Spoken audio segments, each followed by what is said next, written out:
Hello everyone, and welcome to the final round of the 2018 GRENKE Chess Classic tournament. Here we have practically an identical situation like in the candidates. Fabiano Caruana is half a point in the lead in front of everyone else. He has the black pieces in the last round, and he plays the Petrov defense in the last round. So this is definitely something to remember, and it's quite an excellent game. Nikita Vitiugov came very well prepared, but to his unfortune, so did Fabiano. So let's just check out this game, and I don't have any photos of this round, but I will probably show one more game as Hou Yifan is up 2 pawns in her game against Arkady Naidich, so perhaps she will maybe win this game, and I will have finally a win by Yifan to show you guys. So let's see this game. Vitiugov goes e4, and yeah, I forgot to mention, but if you've seen my previous video, you know that Vitiugov is trailing half a point behind Fabiano, same as Magnus Carlsen.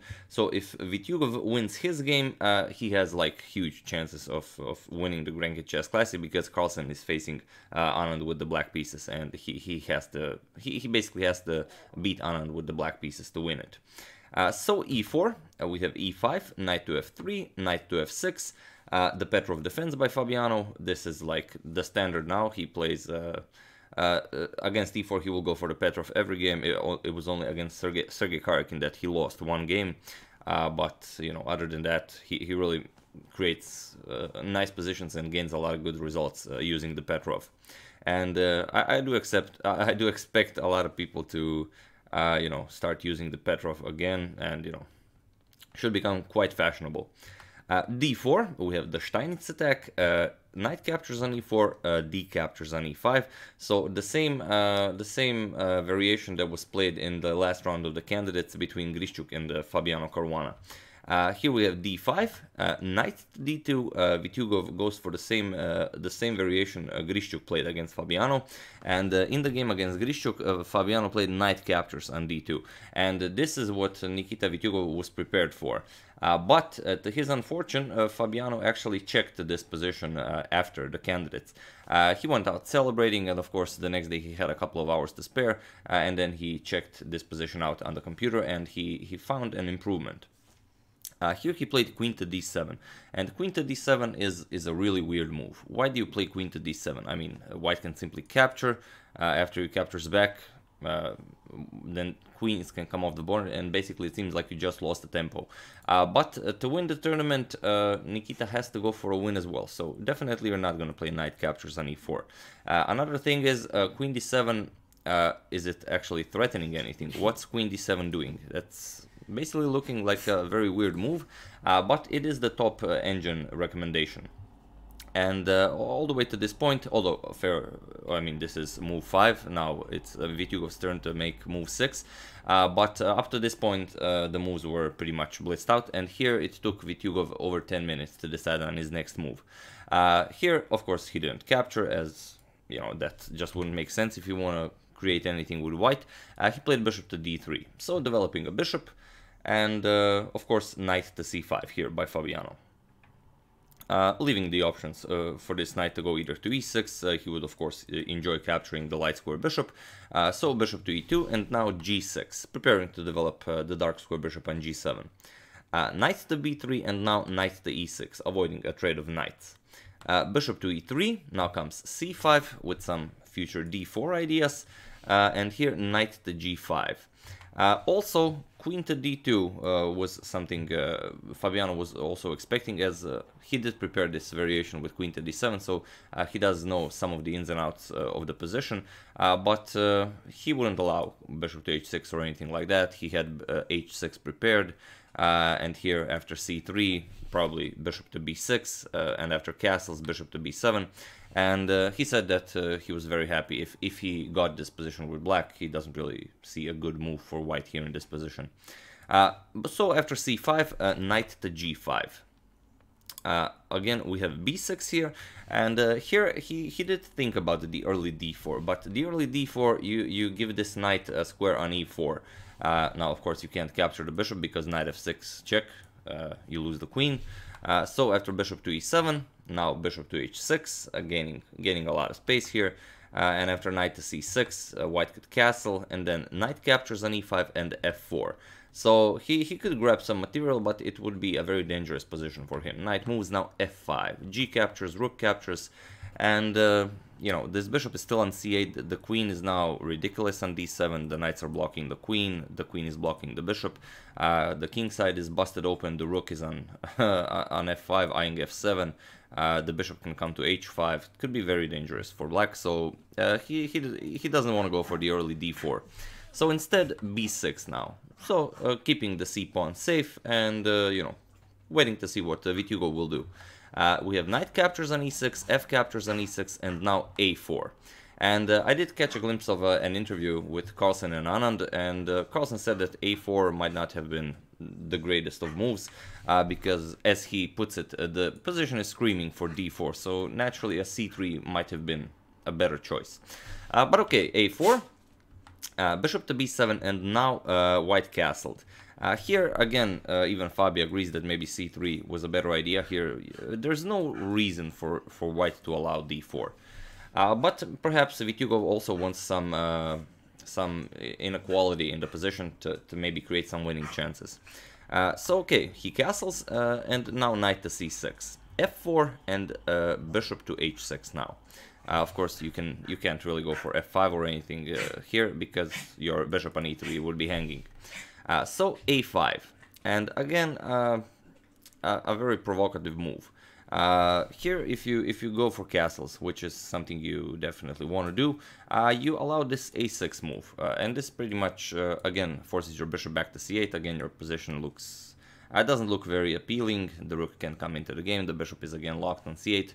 The queen is once again looking pretty ridiculous on d7, blocking the bishop. So instead, knight to e7. Now if white pushes a6, there's really no threat to it. Bishop to g4. Bishop to g4 was played with the idea of the queen coming to f3 or d3, and later remaneuvering the queen over to h3, so the queen and the bishop can create some threats against this e6 pawn. But Fabi says that this did come kind of as a surprise to him, and he didn't mind. So immediately d4, bishop to c1, and now he castles. Here comes queen to d3. This was all prepared for by Vitiugov. Queen to h3 is now coming, and the bishop will create a nice threat against the e6 pawn. And here, bishop to d5.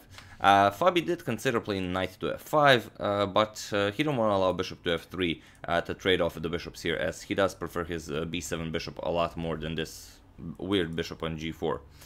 So queen to d3, now bishop to d5, and now queen to h3. So now the bishop is on d5 already. He's protecting the e6 pawn, so queen h3 is not coming with such a terrible threat with the attack on the e6 pawn and also on the bishop on h6. So bishop to g7, getting the bishop out of the way, knight to d2, and now knight to f5. c4, which did come as quite of an unpleasant surprise to Fabi. He was expecting c3. And here he kind of did consider not capturing en passant, but you know, his instincts told him that he wants to preserve his passed d pawn, but he just couldn't figure out how to actually do it. So he played d captures on c3, b captures on c3, and rook a to d8. So a very nice control on the d file. When this bishop moves, the queen can infiltrate on d3. If the exchange of queens happen, then the rook is coming to d3, the other rook is doubling up on the d file. A very pleasant position for black. We have pawn captures, and now rook to e1. b5, knight to e4, and now queen to e7. Queen to e7 to guard against this knight to f6 idea, but also bishop captures knight was definitely a possibility, and it is the engine stop recommendation, but it's very hard, as Peter Leko says, for a human to decide to do something like this. Give up your strong bishop. I mean, it is a strong knight, but you don't want to give up the bishop pair too early. So queen to e7, and now knight to g5. Also, instead of this knight to g5, Fabi says that this was maybe White's best attempt. Bishop to a3, allowing b4, now c captures, and after bishop to b2, pawn, now bishop would capture knight. Rook captures, and now queen to c5 would check. King to h1, now queen to c2, attacking the bishop on b2. Rook captures on b4. This is all forced, defending the bishop. Rook to d3, attacking the queen. Now bishop to f3, defending. Rook f to d8, threatening rook to d1. Now rook to g1, not allowing rook to d1 to come with tempo. And now bishop to f8, and this is amazing. This bishop to f8, this is like a 7-move variation. It's all forced, but now you have to find bishop f8 to actually see that this is excellent for black. Without bishop f8, there's really no way to continue this position for black to like have an advantage. And it's very, I mean, it was very funny when Fabi was explaining the position. After the game, he actually got to this position and he said, yeah, maybe I didn't even see anything here, you know, maybe it's not that good for black, but then he remembers, yeah, there was bishop f8. And in reality, bishop to f8 is the only move engine give advantage for black. Because after bishop to f8, you're attacking this rook, also you're threatening bishop to c5. And he even saw that after rook to b7, threatening checkmate on h7, you can play h5, and again, bishop is coming to c5, the rook will have to move from g1. It will be an excellent position for black. So this is just something Fabi saw if bishop to a3 was played, but it wasn't. So instead, knight to g5 by Vitiugov. h6, attacking the knight moves back, and now bishop to c6. And it's a very hard position for white. The rook is coming to d3, there's very little you can do about that. Bishop captures on f5, we have pawn captures, and now bishop to e3. So the rook readily comes to d3, rook 8 to c1, defending the pawn, and now rook to a8, preparing to infiltrate via the a file. Queen to h4, offering a trade of queens. Fabi was very happy when he saw this. Queen captures, knight captures, and now c4. Pushing those pawns and solidifying the position of that rook on d3. King to f2, now bishop to f8, knight to f3, bishop to d5, and knight to d4. Here, bishop to c5 was played, and here Fabi expected knight to c2, simply getting the knight out of the way. The bishop would be defended by the knight and by the rook, so no harm there. But here, another problem for Vitiugov, other than having an inferior position, is time. He was in serious time trouble, so this is move 35, he's about to make his move 36, and he was down to some 2 minutes, I believe. So he had to make 4 more moves in those 2 minutes.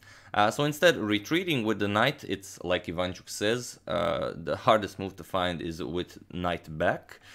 So here he played knight captures on f5, with the idea of if e captures on f5, of course he grabs the bishop on c5, but Fabi played bishop to a3. Now your knight on f5 is still attacked, there is a threat against the rook on c1, so knight captures on h6, grabbing another pawn with check first, king to g7, and now f5.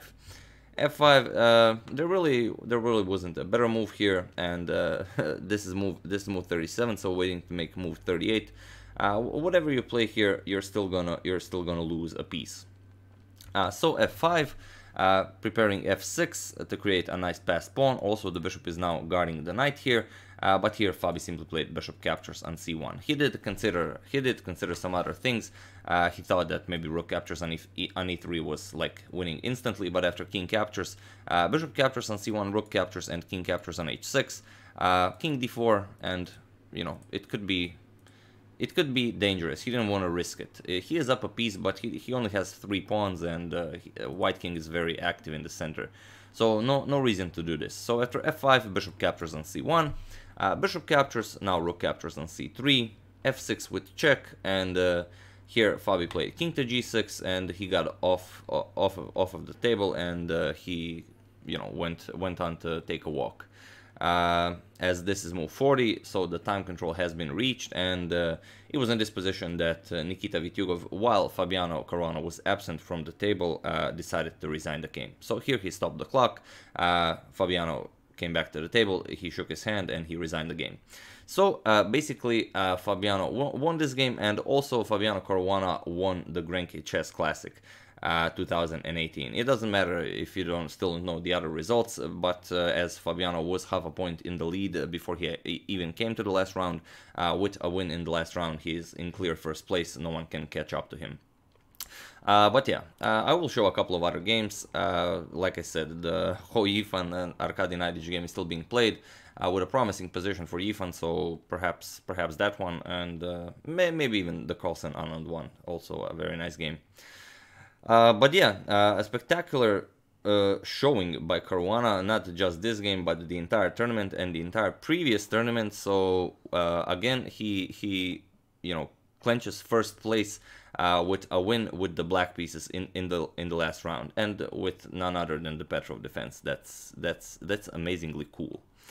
So yeah, it seems like 2018 is the year of Fabiano Caruana. Will it be the year of Fabiano Caruana all the way to November? We'll just have to wait and see. 2017 seems to have been the year of Levon Aronian, and 2016 maybe the year of Wesley So, but every player seems to have his year. We'll see how it turns out.